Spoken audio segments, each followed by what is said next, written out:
विभव कुमार की जमानत पर फैसला सुरक्षित। 30 हजारी कोर्ट शाम 4 बजे फैसला सुनाएगा। अरविंद केजरीवाल के पीए विभव कुमार पर स्वाति मालीवाल से मारपीट के मामले में आरोप है और उनको कस्टडी में भेजा गया था। दरअसल पहले पुलिस ने कस्टडी ली, उसके बाद जुडिशियल कस्टडी में भेजा गया। अब मामले को लेकर दिल्ली की 30 हजारी कोर्ट में सुनवाई हुई।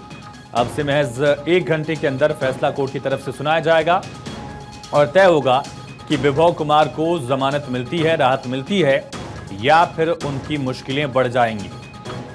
दिल्ली की 30 हजारी कोर्ट में विभव कुमार को पेश किया गया था। पहले पुलिस कस्टडी, फिर जुडिशियल कस्टडी उनको लेकर पुलिस को मिली थी और इस पूरे मामले को लेकर विभव कुमार की तरफ से जमानत याचिका दायर की गई थी। दरअसल 13 मई को स्वाति मालीवाल से मुख्यमंत्री आवास में मारपीट करने के आरोपी हैं अरविंद केजरीवाल के पीए विभव कुमार। और विभव कुमार से लगातार दिल्ली पुलिस ने पूछताछ भी की। एसआईटी का गठन किया मामले में जांच के लिए। विभव कुमार को लेकर दिल्ली की पुलिस मुंबई तक पहुंची थी ताकि डेटा रिकवर किया जा सके, वो डेटा जो विभव कुमार ने डिलीट कर दिया था। मुख्यमंत्री आवास भी दिल्ली पुलिस की टीम पहुंची थी। मुख्यमंत्री आवास में सीसीटीवी डीवीआर को भी जब्त किया गया था, डेटा उसका भी कॉपी किया गया। तमाम पहलुओं पर जांच पड़ताल जारी है। कई लोगों के बयान भी दर्ज किए गए और स्वाति मालीवाल ने बड़ा आरोप विभव कुमार पर लगाया था, जिसको लेकर अरविंद केजरीवाल भी घिरे हुए हैं। अब ऐसे में देखना यह है कि क्या अरविंद केजरीवाल के पीए विभव कुमार को शाम 4 बजे जमानत मिलती है या फिर उनकी मुश्किलें बढ़ेंगी। पहले उनको गिरफ्तार किया गया, उसके बाद पुलिस कस्टडी पर भेजा गया। पुलिस कस्टडी खत्म होने के बाद उनको जुडिशियल कस्टडी पर भेजा गया और इसी बीच उनकी तरफ से जमानत याचिका दायर की गई दिल्ली की 30 हजारी अदालत में। 30 हजारी कोर्ट में जमानत याचिका पर सुनवाई हुई, लेकिन कोर्ट ने फैसला सुरक्षित रख लिया। 4 बजे शाम को ये फैसला सुनाया जाएगा। इस वक्त की बड़ी और अहम खबर, मुख्यमंत्री अरविंद केजरीवाल के पीए विभव कुमार की जमानत पर फैसला सुरक्षित रखा गया। शाम 4 बजे फैसला आएगा। ये बड़ी और अहम जानकारी।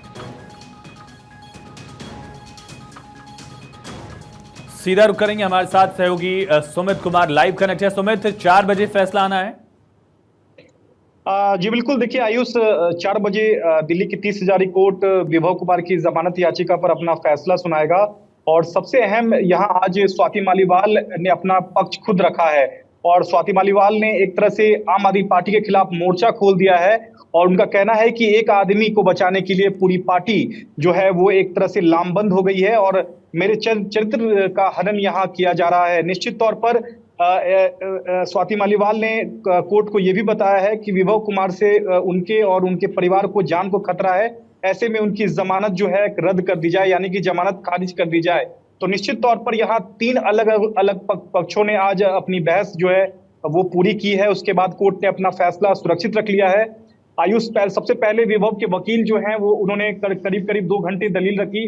उसके बाद करीब 1 घंटे दिल्ली पुलिस के वकील ने दलील रखी। उसके बाद थोड़ी देर के लिए स्वाति मालीवाल ने अपना पक्ष रखा है।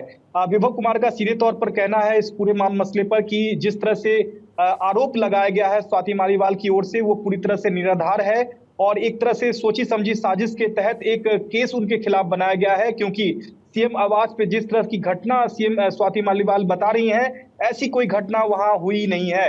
ऐसे में जहां तक सीएम केजरीवाल का सवाल है और यहां तक स्वाति मालीवाल ये कह रही हैं कि उनके साथ मारपीट हुई है, यहाँ तक कि चोट के निशान भी पुख्ता तौर पर समझ में नहीं आते हैं। ये यहाँ तक विभव के वकील ने कोर्ट को बताया और ये यहाँ तक कहा है कि इस पूरे मसले में जहां तक सवाल है अभी इस पूरे मसले पर ट्रायल चलेगा, लेकिन उन्हें जमानत जो है वो फौरी तौर पर दी जानी चाहिए। वहीं दूसरी तरफ दिल्ली पुलिस के वकील एडिशनल पब्लिक प्रोसिक्यूटर अतुल आनंद ने जमानत का विरोध किया है और कहा है कि जिस तरह से ये घटना हुई है उसके बाद से अपने मोबाइल को फॉर्मेट करना और मोबाइल का पासवर्ड ना बताना कहीं ना कहीं यह एक तरह से संदेह पैदा करता है और जांच में टेम्परिंग और सबूतों को नष्ट करने की जो कोशिश है वो तो पहले हुई है। अगर जमानत दी जाएगी तो सबूतों और गवाहों को विभव कुमार और प्रभावित कर सकते हैं, क्योंकि एक प्रभावशाली व्यक्ति हैं और आम आदमी पार्टी और दिल्ली सरकार में एक खास पैठ है उनकी।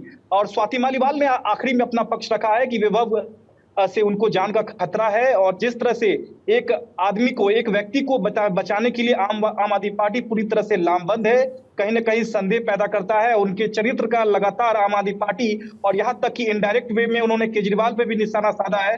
स्वाति मालीवाल ने ये कहा है कि हमारे ऊपर हमला होता है और उसके दूसरे दिन विभा कुमार को केजरीवाल जो है वो लखनऊ लेकर जाते हैं। हालांकि सीधे सीधे नाम केजरीवाल का स्वाति मालीवाल ने नहीं लिया है, लेकिन इनडायरेक्ट वे में केजरीवाल पे ही निशाना स्वाति मालीवाल ने साधा है। तो कहीं ना कहीं आम आदमी पार्टी से आर पार के मूड में यहाँ स्वाति मालीवाल दिखाई दे रही हैं और यहाँ सीधे तौर पर विभव की जमानत का यहाँ उन्होंने विरोध किया है। अब से कुछ ही 1 घंटे से भी कम का समय बचा है आयुष, जब 30 हजारी कोर्ट इस पूरे मामले को लेकर अपना फैसला सुनाएगा और ये तय करेगा कि क्या विभव कुमार को जमानत इस पूरे केस में फिलहाल मिलनी चाहिए या नहीं। सुमित, ऐसी कोई जानकारी है कि स्वाति मालीवाल अपनी बात रखते हुए वहां रोने लगी, आंखों में उनके आंसू आ गए, जो जानकारी मिल पा रही है? इसके अलावा दिल्ली पुलिस ने जो भी तर्क रखी है उसमें वजन कितना दिखा, क्योंकि मुख्यमंत्री आवास का फुटेज अब तक नहीं मिल पाया है? जी बिल्कुल, देखिए सुनवाई के दौरान सबसे पहले विभव के वकील एन हरिहरन ने अपना पक्ष रखा। उन्होंने कौरव और द्रुपति का एक तरह से एग्जाम्पल दिया और ये कहा कि जिस तरह से ये घटना हुई है, स्वाति मालीवाल ने इस घटना को एक तरह से गढ़ा है। यहाँ तक कि मारपीट के जो चोट के निशान है स्वाति मालीवाल की ओर से खुद बनाए गए हैं। इस पर कोर्ट रूम में मौजूद स्वाति मालीवाल फपक फपक के रोने लगी और उन्होंने कहा कि एक महिला का चरित्र हनन किया जा रहा है, क्योंकि वो पिछले 20 साल से आम आदमी पार्टी से जुड़ी हुई हैं, लेकिन इस तरह की जो घटना उनके साथ हुई है एक तरह से शर्मसार करने वाली घटना है और एक व्यक्ति को बचाने के लिए पूरी आम आदमी पार्टी जो है वो लामबंद है। तो कहीं ना कहीं स्वाति मालीवाल ने सीधे तौर पर कहा है और रोने की वजह यही थी कि विभव के वकील का कहना था कि जो चोट के निशान हैं वो स्वाति मालीवाल जो है वो खुद से भी बना सकती हैं।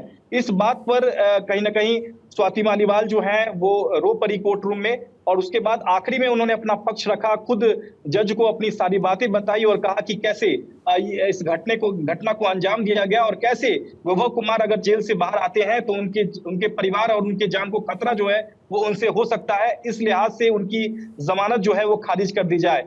हालांकि कोर्ट ने सभी पक्षों को सुनने के बाद अपना फैसला सुरक्षित रख लिया है। एक अहम और बात, जब कोर्ट से बाहर दिल्ली पुलिस के वकील निकल रहे थे एबीपी, उनसे हमने सवाल किया कि जो सीसीटीवी फुटेज की टेम्परिंग की जहां तक बात आ रही है उस पर आपका क्या पक्ष है। दिल्ली पुलिस के वकील ने कहा है कि फिलहाल सीसीटीवी के टेम्परिंग के मसले पर, यानी कि जो सीसीटीवी फुटेज की जो टेम्परिंग की बात है उस पर अभी भी दिल्ली पुलिस जांच कर रही है। ऐसे में दिल्ली पुलिस का कहना है कि अभी जांच चल रही है और विभव कुमार का जेल से बाहर आना जांच को प्रभावित कर सकता है। इस लिहाज से विभव कुमार को जमानत ना दी जाए, उनकी जमानत खारिज कर दी जाए। हालांकि सभी पक्षों को सुनने के बाद कोर्ट ने अपना फैसला सुरक्षित रख लिया है। शाम 4 बजे कोर्ट ने कहा है कि हम इस मसले पर अपना फैसला सुनाएंगे और ये तय करेंगे कि क्या विभव कुमार को इस मामले में जमानत दी जानी चाहिए या नहीं। जिस तरह का खतरा बताया गया स्वाति मालीवाल की तरफ से, उसके बाद देखना होगा कि कोर्ट का फैसला क्या होता है। सुमित, तमाम जानकारी के लिए, आसान भाषा में समझाने के लिए पूरा मामला, बहुत शुक्रिया आपका।